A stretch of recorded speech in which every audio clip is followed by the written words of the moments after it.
So, Carlos, you're imaging individual atomic layers these days? Yeah. So it's really exciting. We're both manipulating single atomic layers and also playing around with plucking atoms out of these things.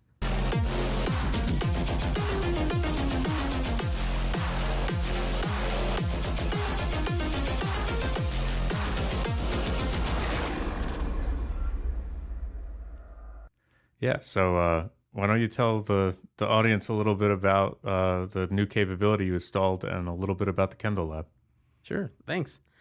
Yeah. So now we just got a new machine. It's called a scanning tunneling microscope. Also, it's an atomic force microscope. And so this will allow us to look at individual atoms of different types of materials and substrates, and not just image, but also manipulate them and move the atoms around and a lot of other fun stuff. Mm-hmm. So, Yeah. So why do you want to be able to manipulate the individual atoms? Maybe give mhm. a little background on what we're doing with Kendall. Oh, okay. Yeah.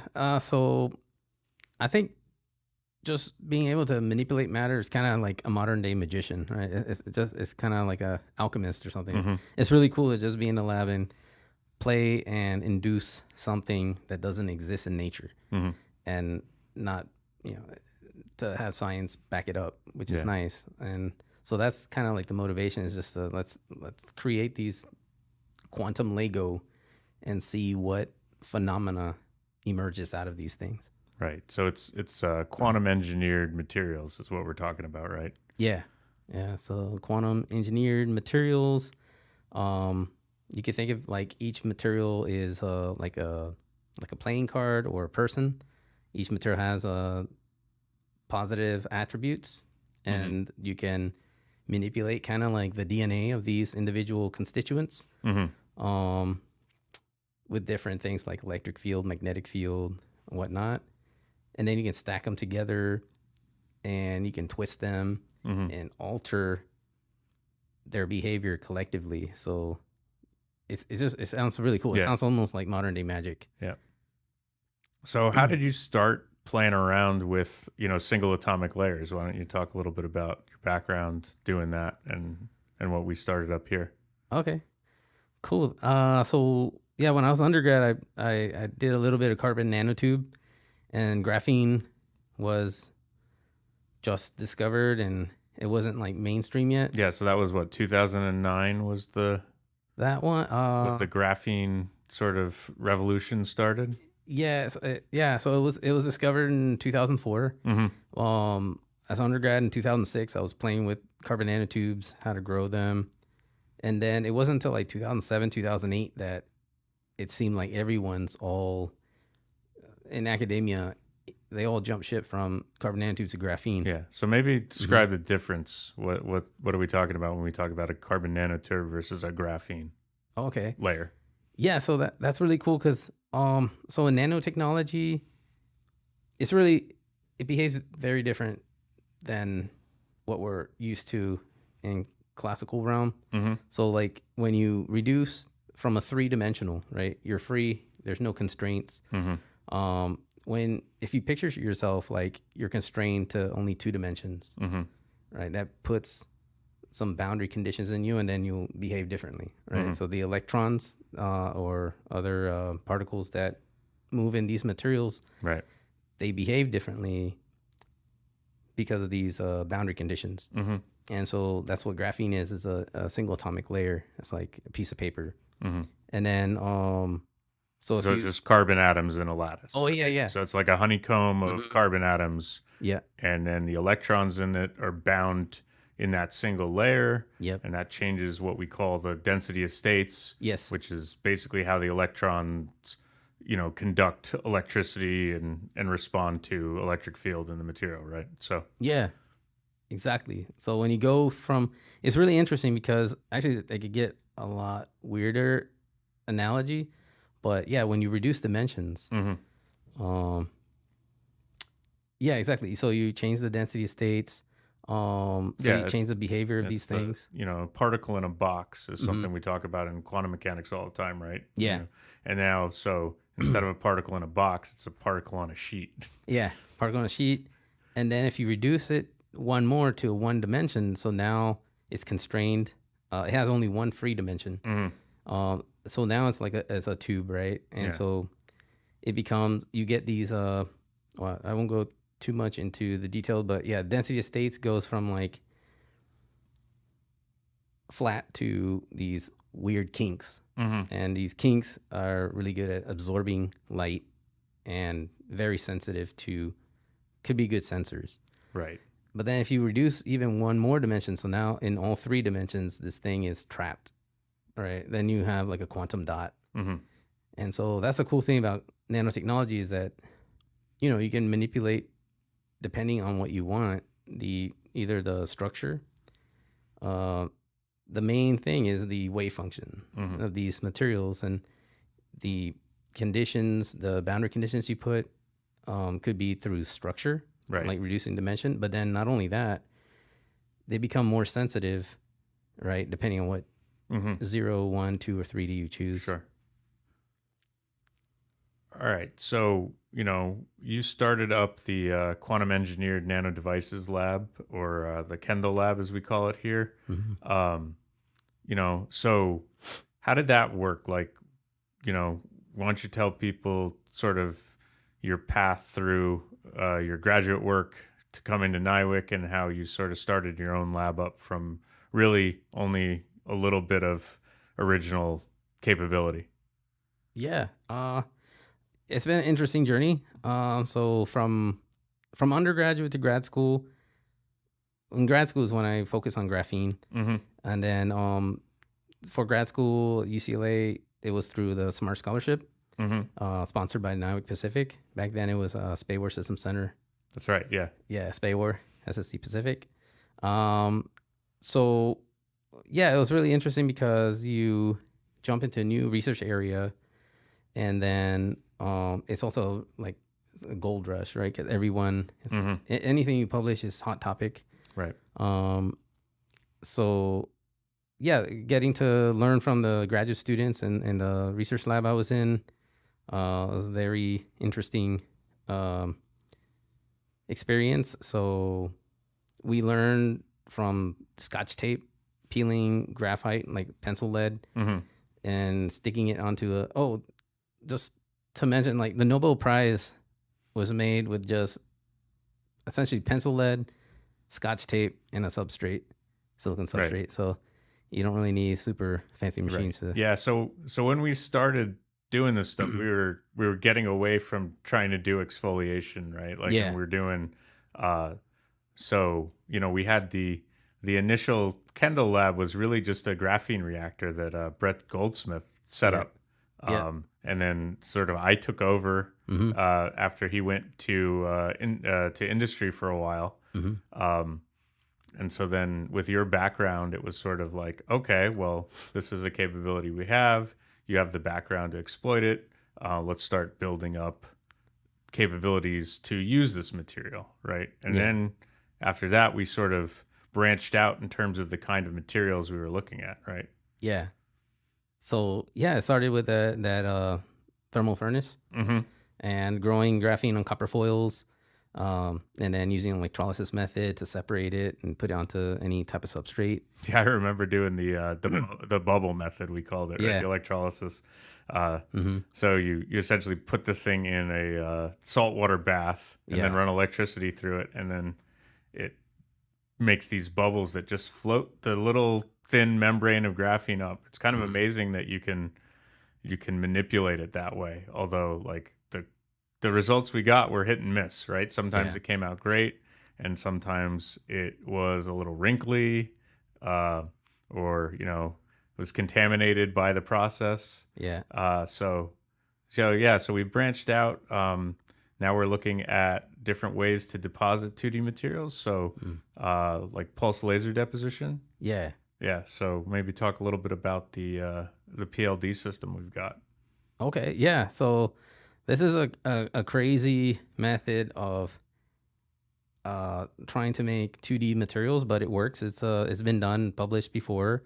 But essentially, what you're using is nano pulses of light to ablate or just blast this material target in a vacuum chamber, and then it should, deposit the material onto a heated substrate in that vacuum chamber. So there's a lot of different parameters you can adjust, but essentially, goal for go ahead. Oh, I was just going to say, so the heat is essentially to let the atoms sort of move around and anneal into these well-organized lattices, right? Yeah.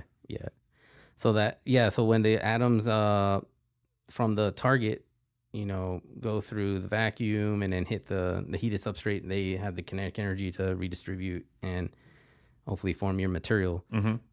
So the cool thing is, like, there's also this other capability, right, called RED, reflection high energy electron diffraction.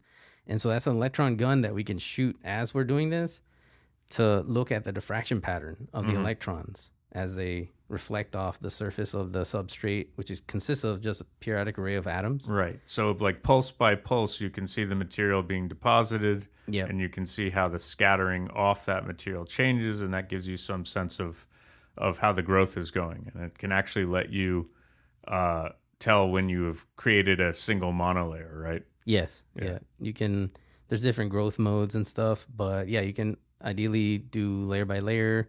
So we're looking into several different types of materials with that machine, but that's cool because that's kind of like could lead to scalability.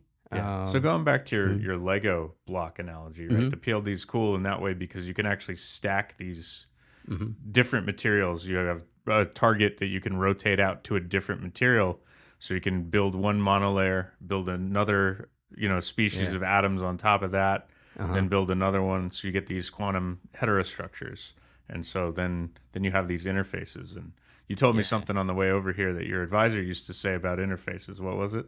Yeah, he used to quote this the Nobel Prize physicist Herbert Kromer, and that guy used to say the interface is the device, right? Because everything with Moore's law and making things smaller and smaller, but now there's like heating issues as you get too small, and actually you have quantum tunneling, which could be something that could be looked down upon, but now we're actually trying to exploit it as a good thing.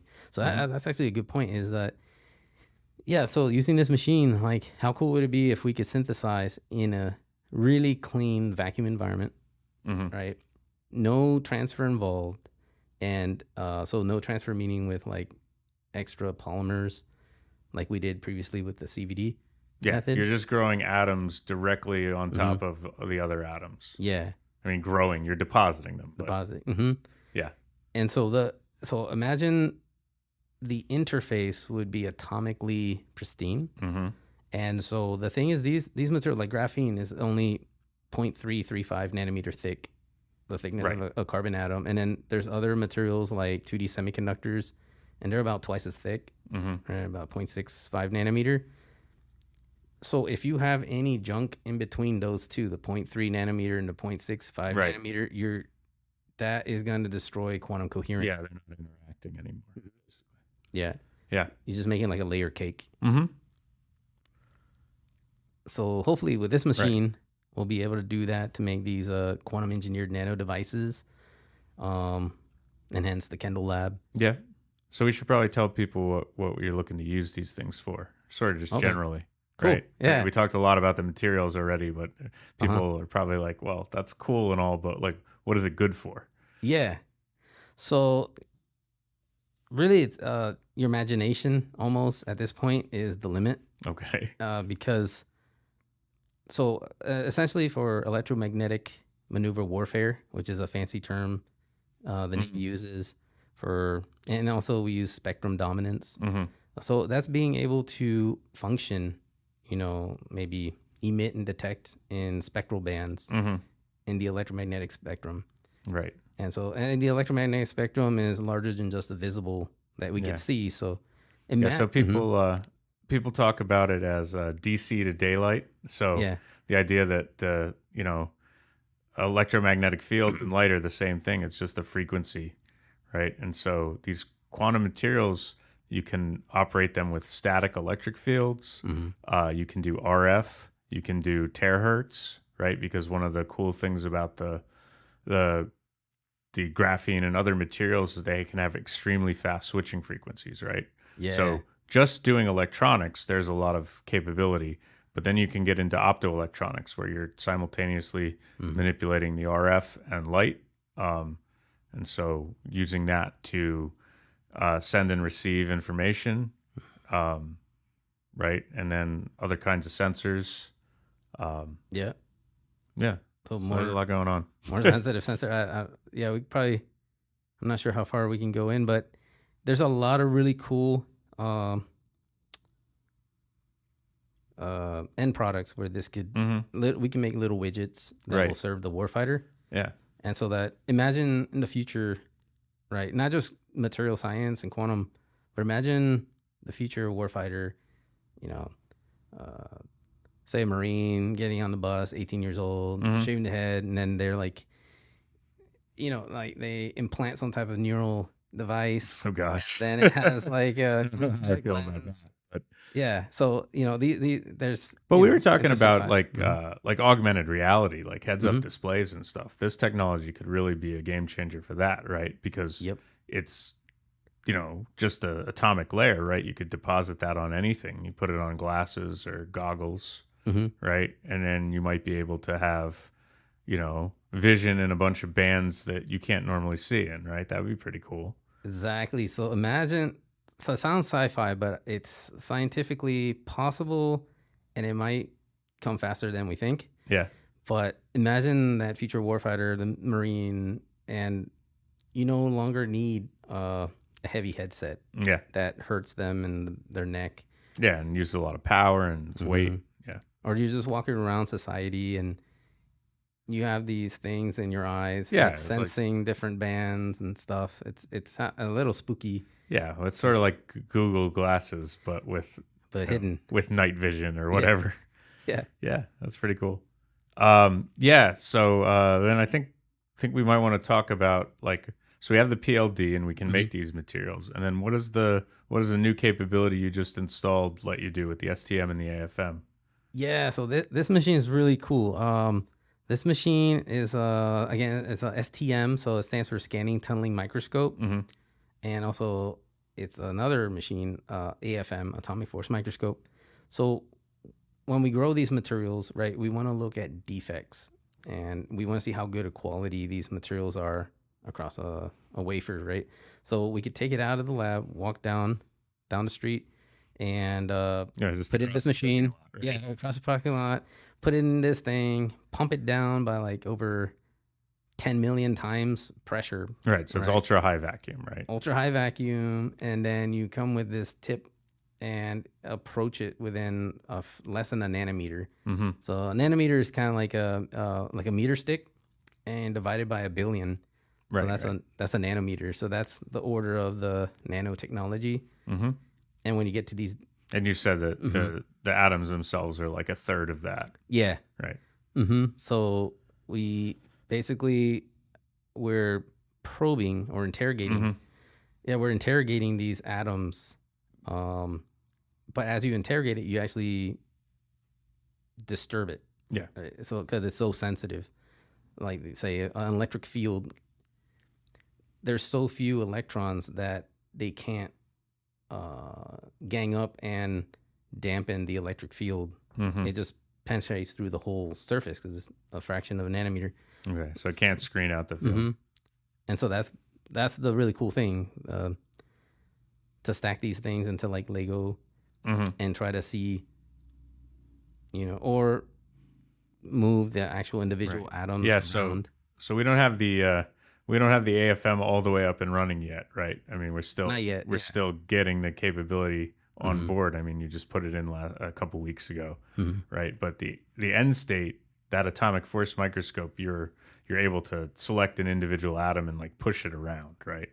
That one, the STM will allow us to pluck the atom and move it. The AFM will allow us to look at, say, the step heights. Oh, okay. So I had it the wrong way. Yeah, so the AFM is essentially the profiling, right? Yeah. And then Right. It's crazy to me that yeah. that works, because I always think about it like a record player, you know, except it's on the atomic scale now, right? Like you have this little stylus that's interacting with, you know, topology, little hills and valleys, Yeah. right? Grooves. And you would think at that scale, like any little you know, outside force or friction would break the thing, but it's pretty robust actually, right? Yeah. Right now, we're still working to patch a few technical things, but yeah, it's sensitive to noise, but like it's a cool machine. You could use it to twist stuff around. So what does a twisting get you? Yeah, so that's this thing called Twistronics, which is a hot topic. So yeah, graphene was discovered in 2004, and then around 2010, people started. By then, they already from 2005 to 2010, they were like a gold rush. Everyone was like, "Oh, I want to find the next graphene." Right. By 2010, they started making like quantum Lego, so stacking them together. And then in 2018, they experimentally showed that you can actually twist these things, and it also You changes. have one layer, and then you have the next layer at an angle to it, Yeah. right? And then because they're these lattices and they're periodic, when you twist one with the other, you get like a moire pattern, which is like if you had two window screens and twisted them, you see those funky swirly patterns, right? Yeah. Yeah. It's like a psychedelic weird looks kinda moire crazy. thing, but it's atomic scale, right? So the thing is, it's really cool to imagine and think, okay, if I was that electron experiencing what I'm inducing, it's kind of like that movie from the 80s or 90s, the Honey, I Shrunk the Kids. Okay. Right? You get down, and then the ant is like really big. Yeah. Yeah, it's kind of like that. If I was that electron, or you know, how would the world appear to me? So when you twist these things, you're actually you're changing the whole. It kind of brings up like Inception. I think Inception, right? When the whole world's like moving around and everything. Yeah. That's kind of like what's happening with the moire effect. Well, I You're mean, changing the whole. yeah. I mean, I think if you think about it, you've got that weird moire pattern, right? This periodic pattern, right? Yeah. So now if you're that electron moving through it, like if you move a little bit, you go from like, all the atoms, you know, in the two layers are close together, to now they're far apart, to now they're close together again. So you get like long range order, right? And then that basically is making little pockets for that atom to hang out in. We talked about the particle in the box, right? So the Twistronics is kind of engineering the boxes and making arrays of these boxes that you can have the particles hang out and do interesting quantum things, right? Yeah, and the cool thing is that it could be changed on the spot, so you can kind of get it's kind of like say you're in a mosh pit, it's all crazy incoherent, but then under a certain magic angle or a certain coherent condition, now everyone's kind of in a trance, in sync. Yeah. Okay. Like, and then you have cohesion, you have collective phenomena occurring, and that's what makes it quantum. So you can have the quantum state be delocalized across the whole thing, or localized into the little box, depending on how you twist the materials. Yep. Right. Cool. And then like a lot of conceivably that lets you do stuff like you know, essentially have little places where you could have some kind of a quantum memory or quantum emitter or something like that, right? Yeah. Like, because now you have the ability to sort of isolate a single particle without having to have some like complicated ion trap or something, right? Yep. It's not a big bulky machine with you know, a vacuum chamber and you know, 6 lasers to make a trap. Yeah. It's essentially you're doing trapping just by engineering the band structure of these quantum interfaces, which is pretty awesome. Low swap is what the military likes. Yep. So swap, SWAP, Yeah. size, weight, and power. Yeah. And making things cheap and low swap. And so a lot of this stuff right now is academic papers, high impact papers. Yeah. But it's small Scotch tape, small micron scale device. So how cool would it be if we could do that? Yeah. large scale. Well, and so the capability we have to do that, like the PLD to do large area deposition and the STM AFM, you know, that's capability that a lot of the labs that we're talking to don't have, right? I mean, you're talking to academic collaborators and they're excited to use those machines, right? Like, Yeah. you know, and it's really a testament to the center that, you know, they're able to invest with the in-house innovation program, Yep. the laboratory recapitalization, which you've been funded under a bunch of times and gotten some real high impact equipment that's let us do some cool things. So Yeah, I think this next decade is gonna be real fun because we now have all the infrastructure, right? Actually, the main thing we're missing, I think, is the people. yeah, And so the cool thing about this Kendall is that it allows us to collaborate with academic partners and also be able to host student interns. So it's really cool. It'd been really nice, like when I was undergrad, if I could have access to like a Toys R Us and, and be like, go at it, have fun, play with all these new things. And at least at that young age, before you take all the theoretical classes, just look at the machine. Oh, this is what right. this is the Yeah, end get state. sort of the practical before the And abstract. yeah, it's kind of like you plant a seed, right? In their mind, and then they go to college and they're taking the theory and doing all differential equations, and then they're like, oh, now I see where this is going.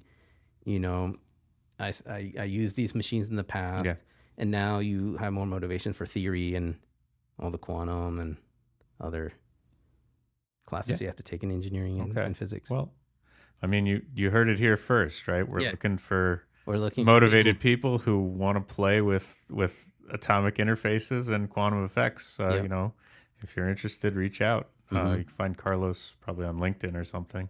The NIWC Pacific website too. Yep. To see what NIWC Pacific does. This whole ties, like, why does the military care? Right, the Pentagon, or I guess now it's called Department of War.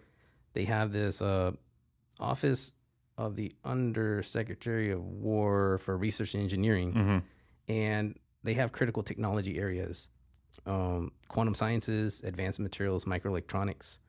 So these are all like publicly accessible things, but that's kind of like the future, right? Is AI, quantum, microelectronics. That's what people are really excited about is AI and quantum, and you know, I think we have some capability here that can really play in that space. Yeah. So thanks, and I mean, I'm really excited to finally, you know, get more in the lab and hopefully interact more with the students and anyone else that's interested, to help us actually sometimes fix this stuff, because a lot of time there's downtime, things break, a turbo pump breaks, and you spend like a month trying to fix things. Yeah, I mean, it's experimental science, so yeah, but I think it, like you said, it's really an exciting time. We've got new capability that's aligned with sort of what people are looking for the future. So yeah, thanks a lot, Carlos. This has been great. Awesome. All right. Thank you.